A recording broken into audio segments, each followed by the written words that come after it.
जब चुनाव 7वें चरण में पहुंच गया है और जो पहले चरण से मैं जनता के अंदर गुस्सा देख रहा हूं, ये गुस्सा जो है 7वें चरण में भारतीय जनता पार्टी के खिलाफ 7वें आसमान पर होगा। जो बात में कहता था कि एक सीट पर लड़ाई में हैं हम लोग, बाकी सब सीटें जीत रहे हैं, लेकिन आज मैं कह सकता हूं कि इस बार का चुनाव ऐसा चुनाव उत्तर प्रदेश का देखने को मिल रहा है कि बीजेपी के लोग जहां क्यूटो को अपनी सीट मान रहे थे, ये भी सीट वो हारने जा रहे हैं। और इसलिए हारने जा रहे हैं क्या एक और एक जुड़ गए हैं, अब 11 हो गए हैं। और दूसरी तरफ एक और एक टकरा रहे हैं। हम लोग डबल ताकत हो गए हैं, वो लोग डबल जीरो हो गए हैं। जो डबल इंजन की सरकार वाले कहते थे डबल इंजन की सरकार है, लेकिन डबल इंजन की सरकार दिल्ली और लखनऊ वालों ने यहां के लोगों के साथ धोखा करने का काम किया है। यहां डबल इंजन का इस बार धुआं निकलता हुआ नजर आ रहा है,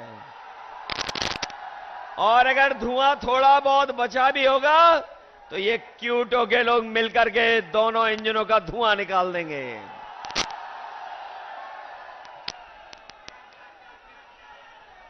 वैसे तो हम लोग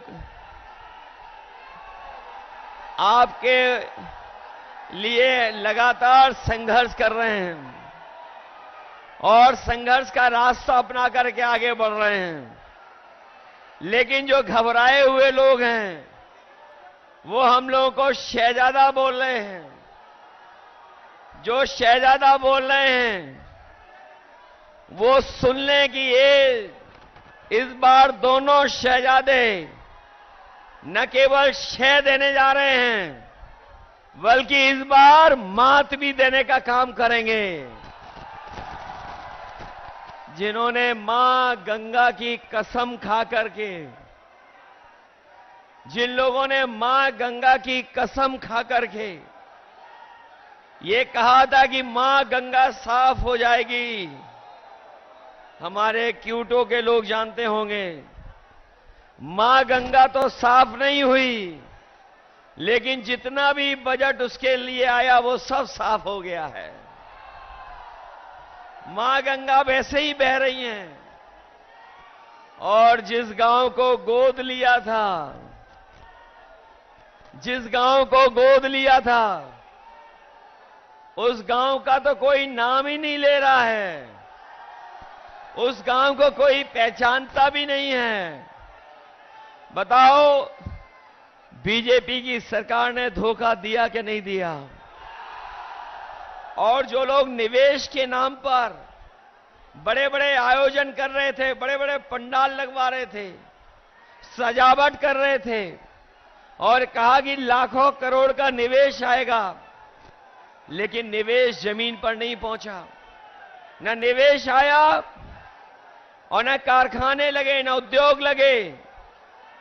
और जो बड़े बड़े डिफेंस कॉरिडोर की बात की थी कि मिसाइल बनेंगी, टैंक बनेंगे और न जाने कौन कौन सी मिसाइलें बन जाएंगी, लेकिन आज जब 10 साल बाद पीछे मुड़ करके देखते हैं तो इन्होंने वो दिवाली का रॉकेट भी नहीं बना पाए।